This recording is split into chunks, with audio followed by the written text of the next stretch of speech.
o perito, ele tem que ser um cara bem experimentado em fazer inquérito, como um delegado de polícia. Né? Ninguém mente com um delegado de polícia, porque ele está acostumado a fazer isso todo dia. O perito também tem que se acostumar a fazer isso. Depois de muito inquérito, ele aprende quando o cara está falando a verdade, quando o cara não está, quando o cara está falseando, quando o cara está inventando historinha, né? Até pelo gesto dele. Quando eu faço uma pergunta e você olha para cima, você está bolando, você está buscando. Tentando imaginar uma resposta. Exatamente. Quando eu faço uma pergunta e você para e fica, né, pensando, você está bolando uma resposta para dar. Se a coisa é automática, não precisa. Agora, se você dá a resposta muito rápida também, você vem com ela pronta. Eu ensaiei. Então você não pode nem demorar muito e nem ser muito rápido, porque ou você já vem ensaiado, ou você está bolando ela ali na hora, preparando a sua tese. Olá pessoal, eu sou Alexandre Guzmão da revista Proteção, estou aqui para apresentar mais uma edição do Proteção Tendências. Hoje a gente estreia uma temporada especial gravada diretamente da Feira Prevensul 2024, realização da revista Proteção, que aconteceu em Porto Alegre no mês de setembro.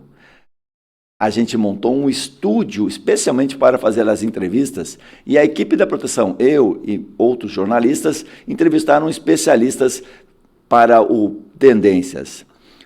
A estreia dessa temporada acontece com o engenheiro Antônio Carlos Vendrame, um especialista em segurança do trabalho, perito, e exatamente esse é o tema de nossa entrevista. Nós vamos falar sobre as dificuldades, os desafios que o perito e o assistente técnico enfrentam naqueles momentos de realização de perícia. O programa está imperdível. Na semana que vem a gente tem mais um programa muito legal. Acompanhe toda essa temporada, sempre no patrocínio de Dani e Marluvas.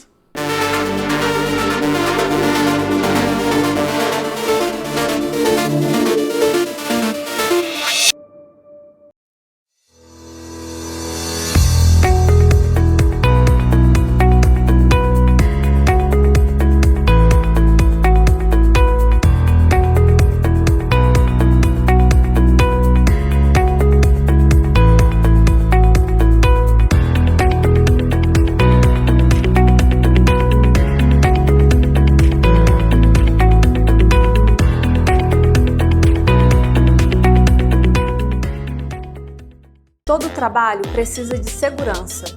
Por isso, existe um Marluvas para todos os riscos que você possa enfrentar. Seja eletricidade, queda de objetos, escorregamentos, umidade, corte, seja qual for o seu trabalho, Marluvas tem a proteção perfeita para você. Diversos riscos, uma proteção. Para ficar por dentro de todas as novidades, nos siga nas redes sociais. Marluvas, a força da história.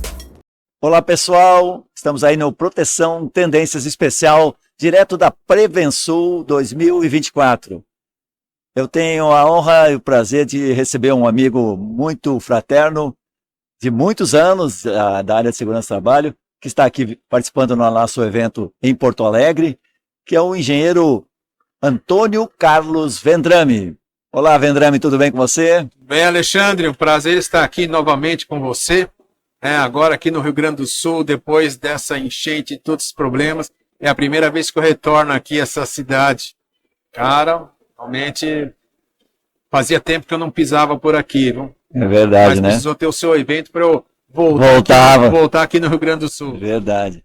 Vendrame, você trouxe um friozinho de São Paulo para cá, né?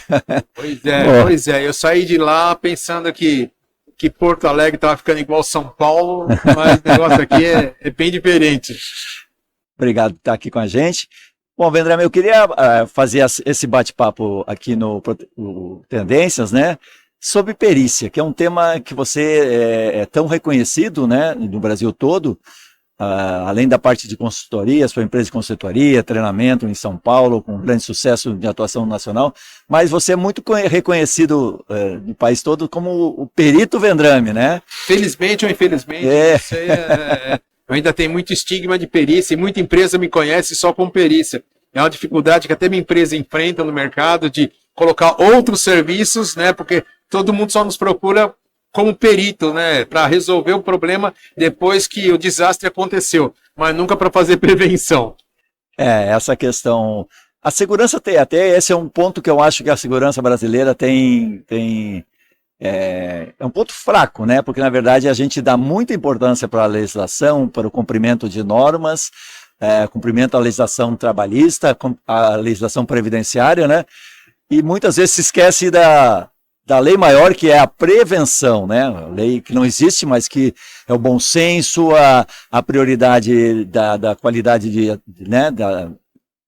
do ambiente de trabalho. A gente se preocupa muito com a lei, né? E a gente vê isso pelo tanto número de processos que tem de insalubridade e periculosidade, né? Isso é sinal de que a prevenção não funcionou adequadamente. Eu uma vez ouvi que quando a prevenção falha, a perícia entra. E é exatamente isso. É o reflexo dessa falta de prevenção no nosso país. Perfeito. Vendrame, nós tivemos aí a reforma trabalhista alguns anos atrás, né, no governo Temer, né? E naquela época houve uma redução muito grande das ações trabalhistas, né? Sim. E como é que como é que está essa questão? Hoje voltou ao que era, diminuiu ou deu uma recuperada? Porque a gente da proteção, e você também, faz muito eventos voltados à preparação dos peritos, né? Sim. E a gente percebeu que houve uma diminuição, mas a gente percebe uma retomada nesse tema, né? O que a gente vê é que naquela época o pessoal ficou de cabelo em pé, porque não tinha perícia mais. O perito que fazia todo dia 4, 5 perícias, naquela época ficou com uma perícia. Então, assim, foi até algo estarrecedor, porque as ações foram muito reduzidas, né? Mas elas voltaram novamente e hoje estão no patamar superior àquela época. Superior a antes da reforma. Superior. É claro, sempre que entra um governo trabalhista, né? Os trabalhadores são incitados, eles se sentem muito à vontade a ingressar com o processo, porque naquela época o que o Temer fez foi criar óbices ao ingresso de ações trabalhistas. Que é o não pagamento, a questão dos honorários periciais, né? Sim. Não só periciais, mas como também do processo, né? Das custas judiciais. O trabalhador tinha uma responsabilidade, passou a ter uma responsabilidade sobre a despesa gerada por um processo, né? Que até então não tinha, né? Se ele não tivesse razão no seu processo, ele teria que pagar. E aí isso aí veio a cair com a entrada do novo governo. E agora voltou à festa anterior de novo, que pedir não custa nada, todo mundo entra lá na justiça e pede. Quer dizer, a gente chama de cassino, tem um nome aí que usam para isso. Cassino previdenciário ou tributário, pericial. O cassino da justiça, porque só que lá você não paga nada para jogar, você joga gratuitamente. Se ganhar, o que der, deu. É bem isso aí. Então é fácil, né? Você entrar com o processo trabalhista, você vai tentar, se colar, colou. Você não perde nada, né? É diferente, né? Quem não gostaria de brincar lá em Las Vegas se não tivesse que pagar nada? Eu ia adorar. Mas aquelas ações em que o advogado botava lá, o cara tinha lá um fundo de garantia atrasado, daí ele botava assédio moral, assédio não sei o quê, insalubridade, periculosidade, ele botava... Tinha o kit completo. Voltou a ter isso? Sim. Voltou a ter isso. Hoje, grande parte das ações carregam pedido de insalubridade e periculosidade e com a intenção de forçar acordo em primeira audiência. Né? Porque a empresa sabe que ela vai perder, na maioria das vezes, a insalubridade e periculosidade. Então, ela prefere fazer um acordo, já encerrar aquilo lá e acabou. Então, ele funciona mais como um agente que força um acordo do que exatamente como um adicional de risco. Então a intenção é outra, na verdade, né? E, assim, infelizmente, o cara pede de uma forma genérica, né? O perito vai lá, tem que buscar, tem que encontrar qualquer coisa, porque senão ele também não recebe honorários. Hoje, você sabe, a gente deu um curso aqui de perícia, e a gente mostra que o maior problema é que a Justiça Trabalhista mudou algo que já vinha no Código Civil, que quem pede paga. Se você quer a perícia, você tem que pedir e pagar, depositar. Na Justiça Trabalhista não, eles mudaram o critério. Não, deixa para o final e quem perder vai pagar. Só que se o reclamante perder, ele já entra com justiça gratuita e acaba não pagando nada. Quem fica chupando o dedo, o perito não recebe nada. Então, e aí o cara não quer trabalhar de graça, né? E daí isso acaba, na sua opinião, fazendo com que a perícia seja um pouco voltada para o trabalhador? Ou... ela, assim, eu não vou dizer que que ela é 100%, mas ela é tendenciosa sim para dar um resultado positivo ao trabalhador, exatamente por isso, porque se não for assim, o perito não recebe. Né? O valor que a justiça paga é pequeno e ainda demora para pagar. Então o perito não está afim de esperar, ele quer receber logo da empresa e acabou, porque do trabalhador vai demorar muito tempo. E isso é até entendível, né? Porque põe o juiz lá, fala para ele, ó, se você não condenar todas as empresas aqui, você não vai receber seu salário. Ele vai condenar todas as empresas e acabou. É da natureza humana, o cara precisa viver, o cara está trabalhando, como é que ele não vai receber? Né? Então, quer dizer, eles fazem com que a perícia seja algo assim, que o perito só ganhe se ele tiver um resultado. Então é injusto isso aí, esse que é o problema. Não é exatamente, eu não estou criticando o perito por fazer isso, mas é uma forma de sobrevivência dele. Como é que ele vai sobreviver se o cara depende só da perícia? Tem como, o sistema problema, é injusto, né?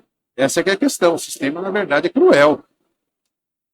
Vendrame, nós temos uma realidade diferente agora, o mercado de perícias aí ainda é bastante atraente. Às vezes eu me preocupo que a pessoa se forma engenheiro de segurança, ou médico, ou outra profissão, e já quer fazer perícia, né? Porque parece ser bastante atrativo. Mas você acha que o profissional, para fazer uma perícia, ele não tem que ter uma vivência, algum tempo de SESMIT, ou uma consultoria? Porque o nome perito já vem do latim peritus, que é o conhecedor, o profundo conhecedor do assunto. Então a perícia não foi feita para iniciante, para amador, mas sim o cara que tem uma experiência prévia de mercado, depois de alguns anos. É como consultor. Hoje a gente vê gente que sai da faculdade e já vira consultor.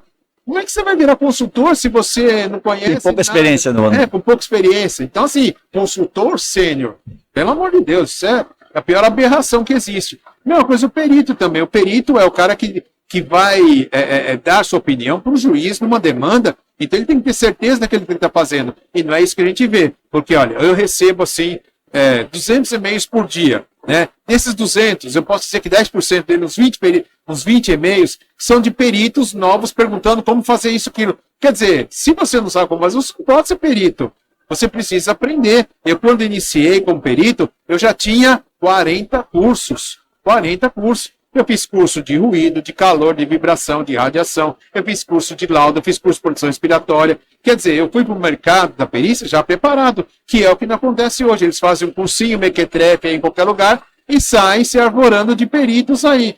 Né? A justiça, como pega qualquer um que passa lá na esquina, também abraça esse camarada para ser perito. E aí vira essa farra do boi. Né? Era bem diferente do meu tempo, em que a gente não existia prova, não existia teste, nada. Mas o juiz deixava bem claro, se você errar, você está fora. Hoje não, o cara faz uns absurdos aí, o juiz não tem nem condição de ver se o seu trabalho está ou não bem feito, porque o juiz não conhece tecnicamente. O juiz é o perito das questões jurídicas, mas as questões técnicas ele chama um profissional. E aí a gente fica na mão, muitas vezes, de um cara que mal consegue arrumar emprego, né? E que entra na perícia mais para ficar na empresa, aí ele arranja emprego, volta para a empresa, mas deixa um passivo lá de perícias lá de 6 meses aí no mercado. Terrível, terrível. Então, assim, todo dia eu vejo perito novo aí e todo dia eu vejo também um monte de besteira feita aí nos processos, né, que envolvem insalubridade e periculosidade. É preocupante isso aí, porque você está dando uma opinião técnica dentro de um processo que envolve uma responsabilidade muito grande. Aquilo não é brincadeira. É uma demanda de um empregado contra uma empresa e é preciso responsabilidade na hora de opinar. E muitas vezes o cara não opina com responsabilidade. Vendrame, você já deve ter passado várias vezes por essa situação, que é um conflito entre o perito e o assistente técnico, né? Sim, bastante. O perito chega com um equipamento lá, às vezes descalibrado, daí o assistente técnico vai, mas não é assim, e daí aquele estresse né, num momento bem... Conta um pouquinho, digamos, da sua experiência, a sua avaliação. Como é que se resolve isso? Qual é a postura de um... Vamos pensar o assistente técnico da empresa. Ele está lá, vê que o perito está fazendo não calibrou, não fez não sei o que, não, né, mediu no lugar errado, botou no, vamos lá, o microfone no lado da máquina, não no posto de trabalho do trabalhador. O que o assistente técnico, qual é a sua orientação? Ele deve falar na hora, deve botar depois lá no seu laudo lá? Como é que você imagina? Olha, acontece as situações mais assim, distintas possíveis, né? Então, tem perito que aparece lá, muito humilde e tal. Eu me lembro uma vez de um perito que chegou lá com uma prancheta, uma polisulfite e uma caneta na mão. E veio para fazer a perícia. Eu falei, e ele ficou lá. Então, no 12º então que ele falou, eu falei, ó, só quer aqui pegar minha folha de trabalho, porque eu tenho um roteiro de perícia e tal, quer começar por aqui e tal, dei para ele. Aí ele começou a perícia e tal. Eu imagino que era a primeira perícia que ele estava fazendo. Como também chega o cara lá. Você era assistente técnico. Eu era assistente técnico e tal. Tá. Né? Como também chega o cara arrogante, que você vê que não sabe nada, ele começa a pedir um monte de coisa, né? Exigir um monte de coisa, você vai falar com ele, não, doutor, não, isso, não, aquilo. Quando você vê que o cara cheio de, né? Ele chega lá pedindo ata de CIPA, chega lá pedindo livro de inspeção do trabalho, chega lá pedindo PCMSO, pedindo ASO. Cara, tá escrito aqui na testinha dele aqui, ó, não sei o que pedir. Tem perito que chega lá com equipamento para medir, mas com outro do lado, né? Eu me lembro de uma perita que ia com o marido e o marido fazia medição com ela. Eu me lembro do outro que ia com a filha fazia medição para ele. Então, assim, tem os casos mais, as aberrações mais diferentes que você já viu na vida. Tinha um perito que era tão velhinho que a esposa dele não era engenheiro, não era médico, nada, mas era que dava palpite na perícia. Então a gente tem que ficar conversando com ela, não com ele, porque ele não sabia nada, ele não apitava nada. Mas ela é que fazia o laudo e dava o parecer. Então, assim, as situações são diversas que acontecem na perícia. Aparece o perito que tem juizite, né? Ele acha que ele é o juiz, ele acha que ele manda. Então, cara, olha, nesses meus mais de 30 anos aí de perícia, de assistência técnica, eu já vi de tudo que você possa imaginar. Eu já vi de tudo. Mas no caso de um perito que cometeu um erro técnico lá, qual é a postura que o assistente deve? Ele deve ficar na dele, deve tentar orientar, deve brigar ou deve depois fazer o relatório dele? Olha, o perito não usou, não calibrou. Como é que... Providência inicial, tentar, né, sutilmente chegar lá e falar com o cara, porque... Conversando numa boa... O perito tá no dia de pavão dele. Todos nós temos o dia de pavão e o dia de espanador. Ele tá no dia de pavão, então você não pode mexer com o cara. Nós temos que chegar lá, olha, o seu equipamento, eu estou vendo que está com um problema assim, assado, ou a sua conduta está medindo errado, isso aqui pelo outro, né? Se o cara aceitar, tudo bem, aí você dá, mas normalmente o cara não vai. Não, estou fazendo assim, não. Esse é o meu jeito de trabalhar, faz o seu trabalho. Faz o seu que eu faço o meu, cada um faz o seu. E aí, assim, você tenta sutilmente falar com o perito, explicar a situação, mas se ele não quiser tal, o ideal é que você documente aquilo, né? Olha, ele está usando equipamento, vou lá, fotografo sutilmente o que ele estava fazendo. Esse é importante, essa prova, digamos, documentar o que é uma fotografia. E se ele disser, não quero que fotografe... Não, ele não precisa ver, fotografa à distância, fotografa, né? Não vou porque ele pode impedir essa fotografia. Sim, claro. Ele pode argumentar que não pode fotografar. A mesma coisa é a gravação da perícia também, que eu posso gravar e não preciso necessariamente avisar ele. Eu gravo porque eu estou participando da conversa, então eu gravo. E numa necessidade eu uso a gravação. Gravar o volume, não a imagem, mas o som da... Mas o som da perícia, sim, exatamente, né? Porque muitas vezes o reclamante... Eticamente não tem nenhum conflito, digamos, não pode ser questionado lá? Não. O que eu não posso é gravar a conversa de duas pessoas, mas se eu estiver participando desse diálogo... Sim, tem 5 ou 6 pessoas ali no... Eu posso gravar, sim. Posso gravar, sim. Então é importante a pessoa estar preparada para, numa situação dessa, também ter a forma de documentar, porque senão vai ficar a posição dela...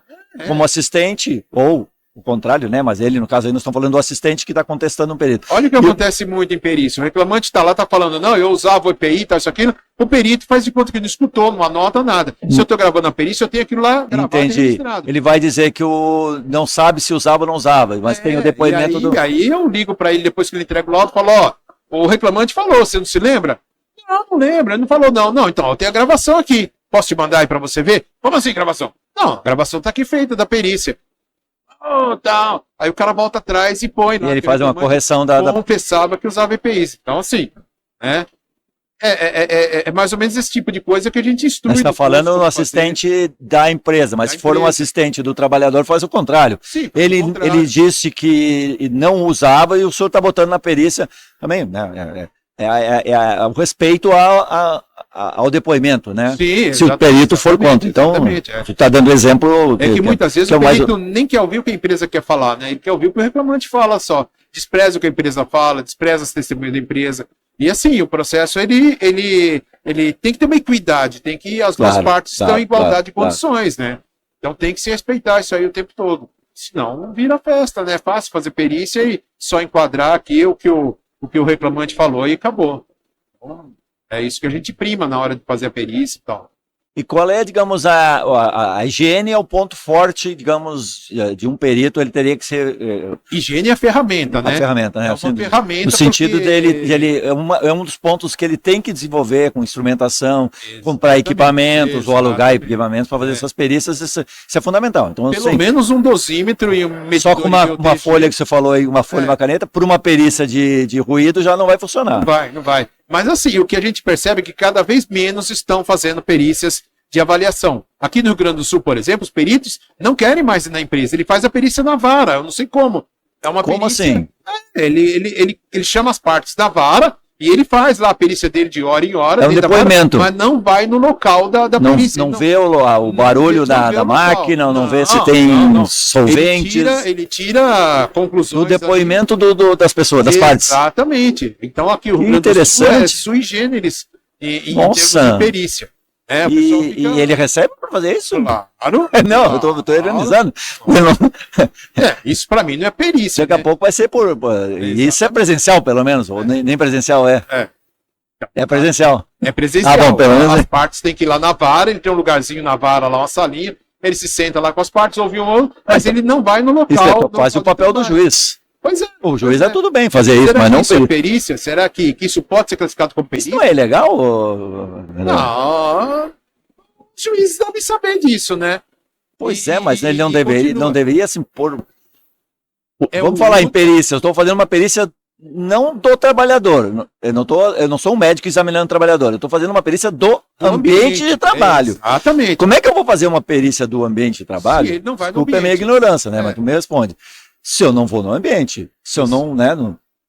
E é o único estado que acontece isso, cara. Eu não vejo. Só o Rio Grande do Sul. Só o Rio Grande do Sul. Não vejo em nenhum outro estado acontecer um negócio desse. Que exemplo, hein? Tá? O cara até pode ir lá, pode não medir nada, mas ele vai no local, ele avalia, ele tira fotografia e tal. Aqui não, o cara só vai lá no fórum, lá você vai falar com o cara, ele preenche lá e acabou. E adivinha qual é o resultado? Sempre desfavorável à empresa. Então, quer dizer, assim é fácil fazer perícia, né? Meu Deus. Diferente do meu tempo, que a gente tinha dosímetro, a gente tinha BOTG, fazia medição. A perícia demorava 2 horas para ser feita. Hoje não, a perícia era feita aí em alguns minutos.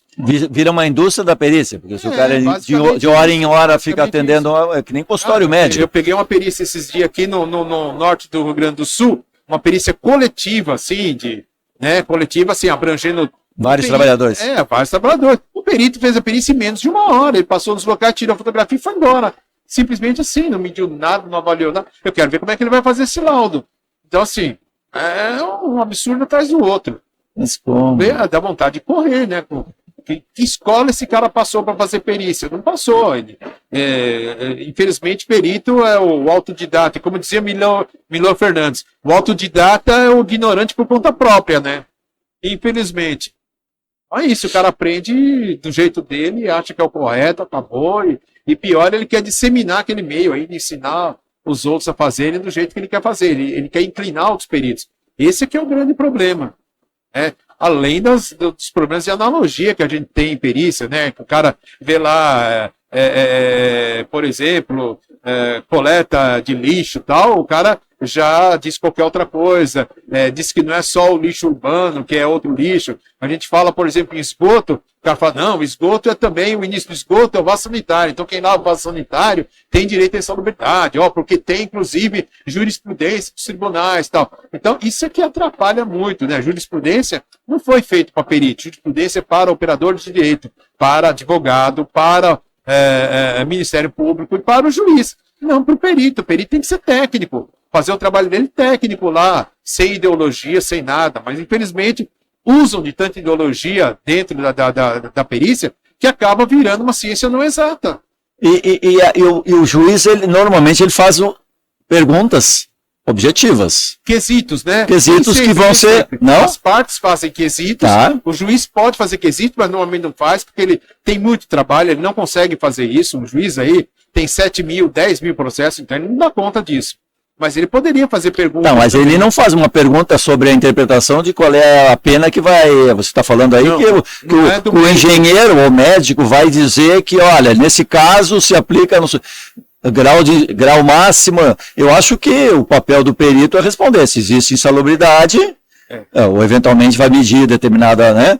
Veja Sim bem. ou não, É. e não, mas isso se aplica a grau máximo. Isso aí já vai da aplicação da decisão do O juiz. juiz não pode sentenciar, então o perito, ele vai... O perito não pode sentenciar, você está falando.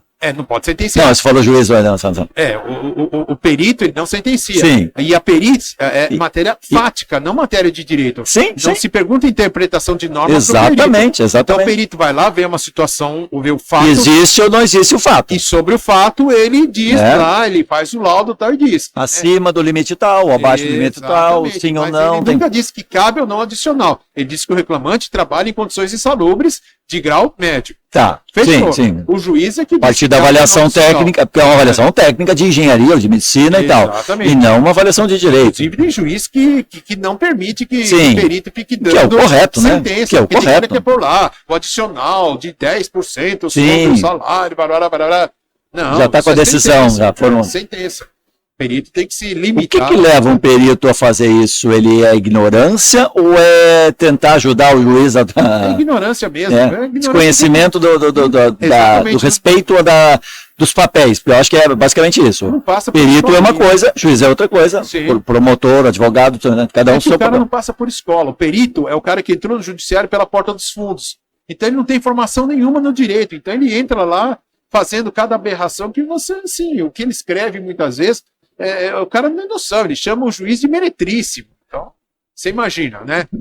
É falta de formação jurídica lá, o mínimo. Os peritos deveriam passar por um concurso, por um treinamento, alguma coisa assim, para entender, né? Ele não pode fazer uma perícia baseada em evidência, tem que fazer perícia baseada em fato. Fatos. Ele usa o tempo todo evidências para caracterizar uma perícia. Então, é isso que atrapalha muitas vezes.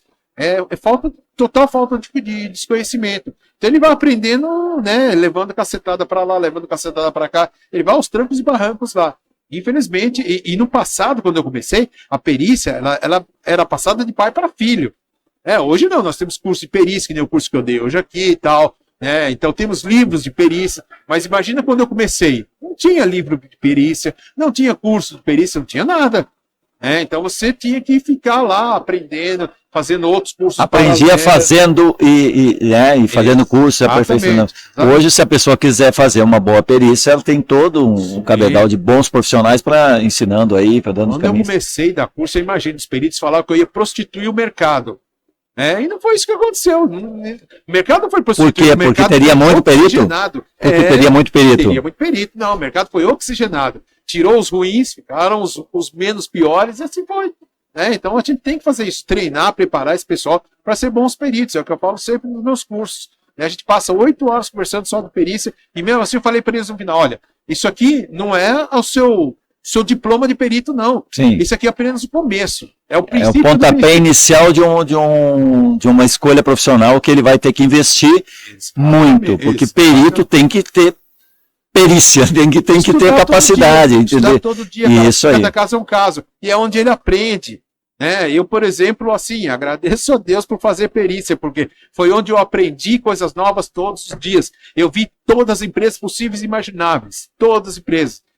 Eu só não fiz perícia em empresa nuclear, vamos dizer, só não tive em Angra fazendo perícia. Aham. O resto, tudo quanto foi empresa, desde o açougue, até a Itaipu, as empresas desse porte, eu fiz perícia, aprendi, conheci processo. Isso é fantástico, Isso é uma experiência, assim, que você leva para a vida toda. É muito conhecimento ali que você absorve. E existe também, por parte da empresa, a tentativa também de... Vamos lá, chega lá, desliga as máquinas lá, Sim. faz de todo... Como é que o perito... Agora vamos pensar na posição do assistente, Não tem né? ninguém santo, Do né? perito, perito que está representando lá. Perito mesmo, não um assistente pericial da empresa.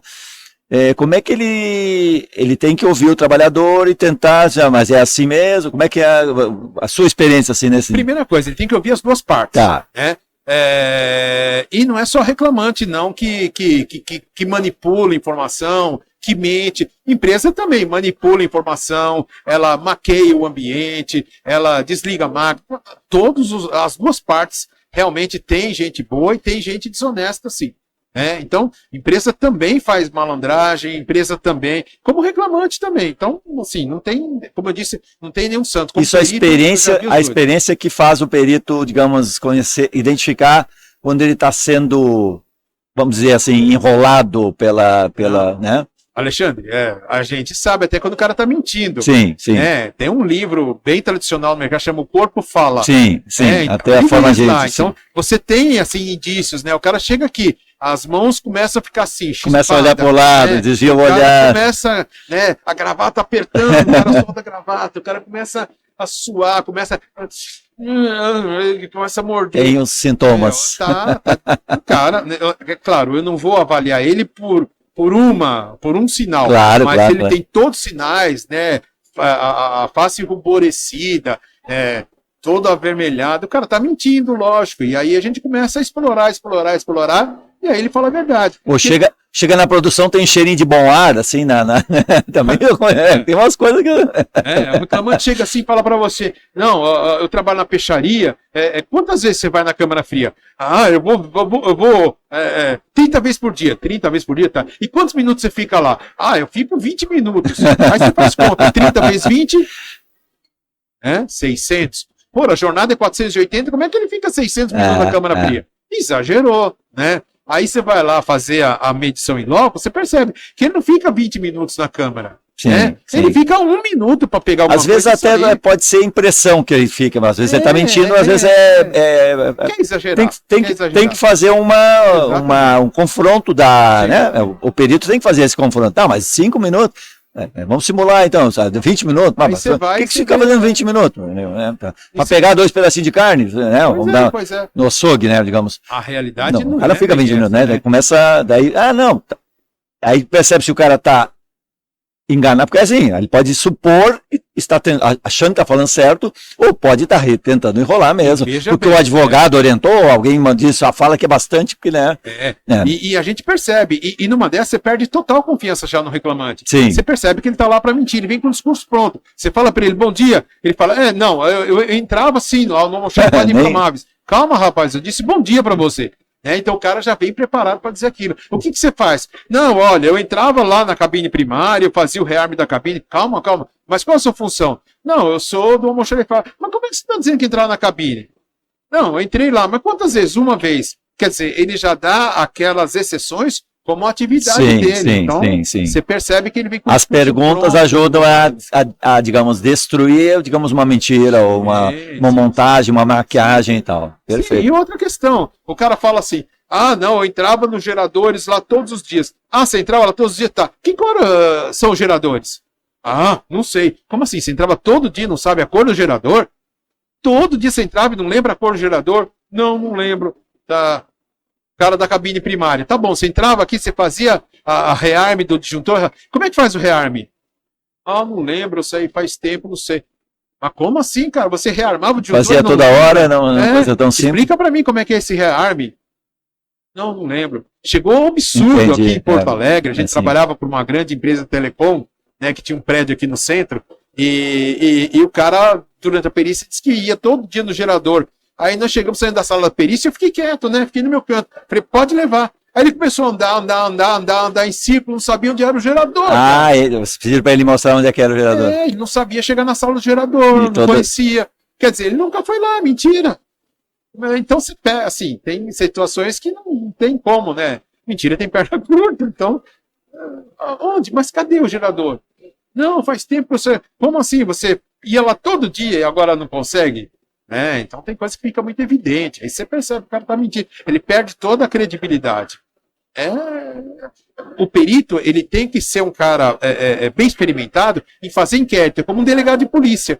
Ninguém mente com um delegado de polícia, porque ele está acostumado a fazer isso todo dia. O perito também tem que se acostumar fazer isso. Depois de muito inquérito, ele aprende quando o cara tá falando a verdade, quando o cara não tá, quando o cara tá falseando, quando o cara tá inventando historinha, né? Até pelo gesto dele. Quando eu faço a pergunta, você olha para cima, sim, você tá bolando, você tá Vou buscando, tentando né? Imaginar uma resposta. Exatamente. Quando eu faço a pergunta e você para e fica, né, pensando, você tá bolando uma resposta para dar. Se a coisa é automática, não precisa. Agora, se você dá a resposta muito rápida também, você vem com ela pronta. Eu ensaiei. Então você não pode nem demorar muito e nem ser muito rápido, porque ou você já vem ensaiado, ou você está bolando ela ali na hora, fazendo, preparando a sua tese. Mas isso, para um perito, é só o dia a dia que vai fazendo. E quanto mais perícia fizer, melhor perito ele vai ser, em tese, né? Perícia de acidente de trabalho, por exemplo, acidente fatal, né? A coisa que mais pega o cara mentiroso é você fazer a linha do tempo, a cronologia do acidente. Tá, explica para mim como é que foi o acidente. Ele vai falar Tá, mas em que momento primeiro? Você chamou a ambulância antes de prestar o primeiro socorro? Como é que foi? Né? O cara vai se enrolar, porque na cabeça dele ele não tem a cronologia, porque ele não viu o acidente, não participou, não fez nada. Ele está dando testemunho de alegre ali. Ele não tem essa cronologia. Então, a melhor forma é você pegar a linha do tempo ali e tentar construir com ele. Aí você já vê que o testemunho dele não serve para nada. Então tem técnica para tudo isso, né? Para cada tipo de perícia tem a forma exatamente de fazer a análise e tal, né? E o perito que é engenheiro, que ele tem uma formação diferente, ele não está muito preparado para esse tipo de abordagem. Isso é quase um advogado. Você, inclusive, fez parte do curso de Direito, né? Sim. Já tem um pouco de experiência, mas esse é um pouquinho na parte da investigação, não do laudo, que é extremamente técnico. Porque, assim, o objetivo do perito é chegar na verdade, o mais próximo possível do resultado que realmente aconteceu. Esse é o papel dele.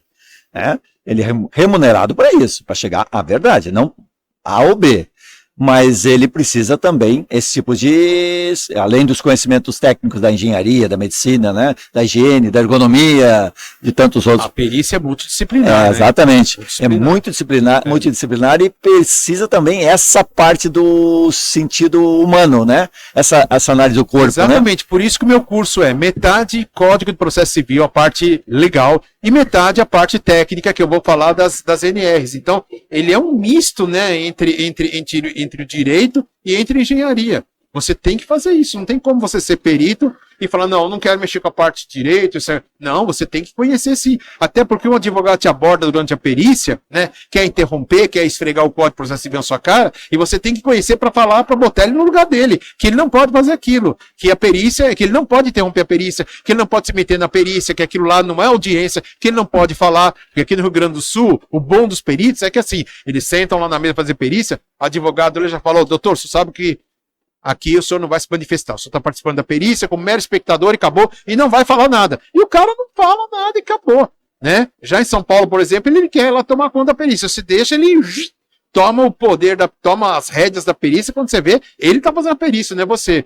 Né? Advogado soprando no ouvido de reclamante e tal, quer dizer, ele não faz isso na audiência, por que ele quer fazer a perícia? Porque ele sabe que o perito é despreparado, que o perito não conhece os seus direitos e obrigações. Quando você não conhece os seus direitos e obrigações, você é passado para trás. Se você conhece, acabou, não pode. Né?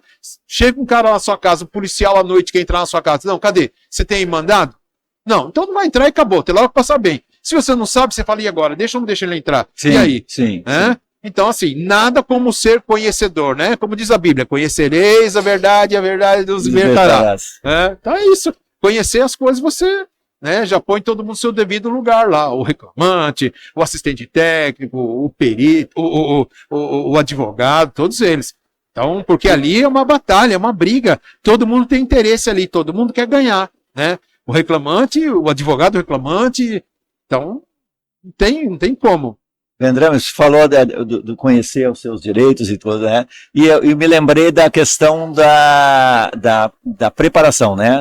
Você falou aí que ele precisa se atualizar, ler muito e tal. Isso me parece ser um dos problemas hoje dos profissionais da nossa área, né? Que achando que fazendo uma busca no Google resolve todos os problemas, né?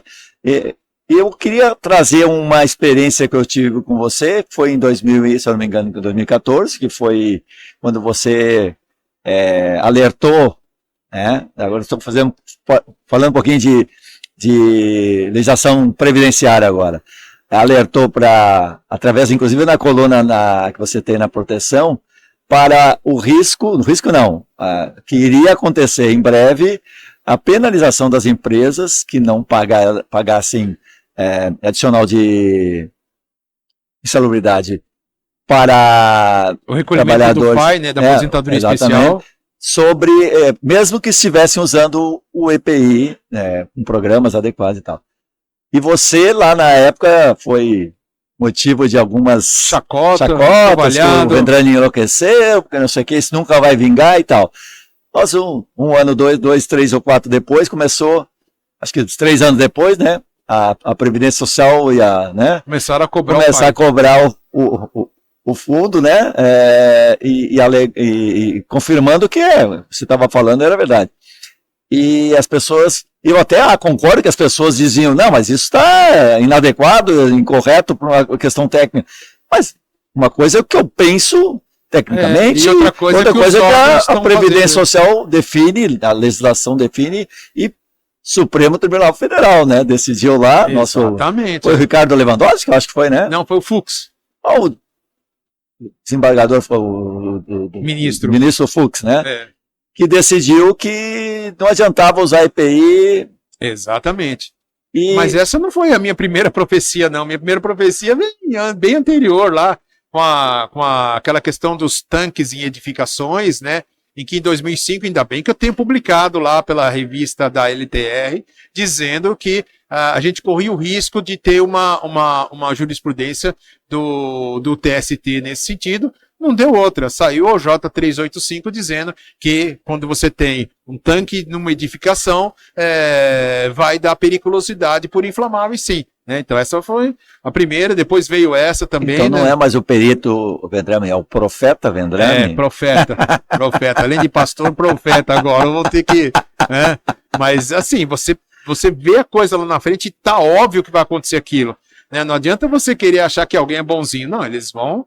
Quando aconteceu isso, eu falei, a Previdência não vai deixar barato, ela vai cobrar, sim, né, esse adicional. Vai cobrar. Depois dessa sentença que foi em 2014, né, em 2019 ela começou a cobrar, não deu outra. Ela só esperou os 5 anos, fazer os 5 anos lá, para não prescrever o direito, e começou a cobrança já. Então, quer dizer, não tem muito jeito. Ela pode retroagir 5 anos para fazer essa cobrança. Exatamente, ela deixou passar os 5 anos por mero comodismo, e aí começou a cobrar já o FAI das empresas, e a coisa tá andando, né? Já teve uma sentença desfavorável à Petrobras, judicial. Por enquanto, as empresas estão ainda na contestação ainda. No nível administrativo, né?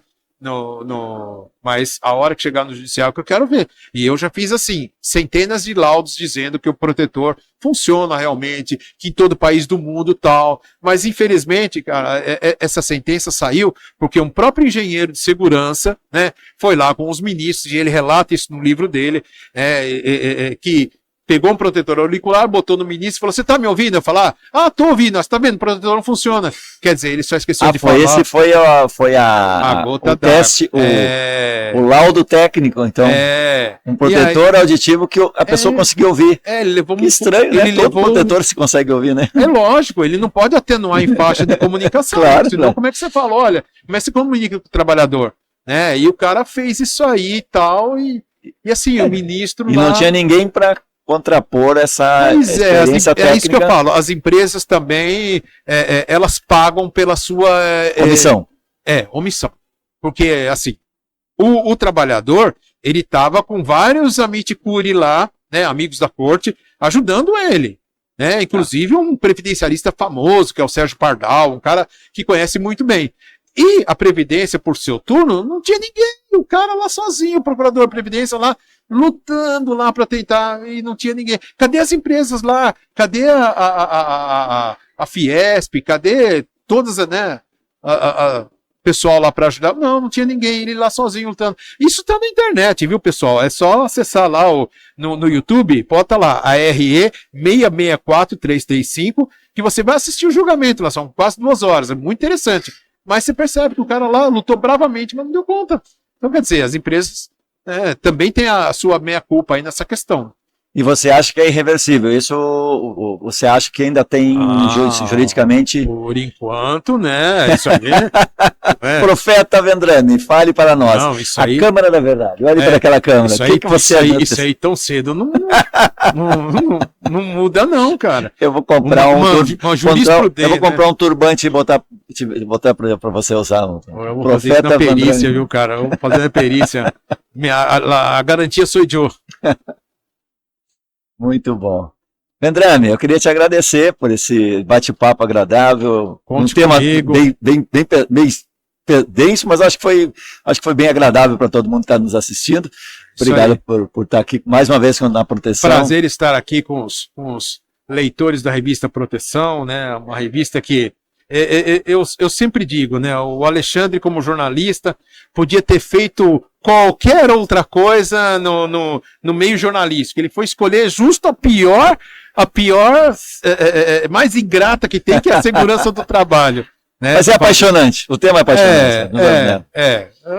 E faz isso há tantos anos e com tanta maestria ainda consegue manter uma revista impressa ainda, né? Então, assim, é realmente para dar os parabéns, viu? Porque não é fácil no nosso segmento, não.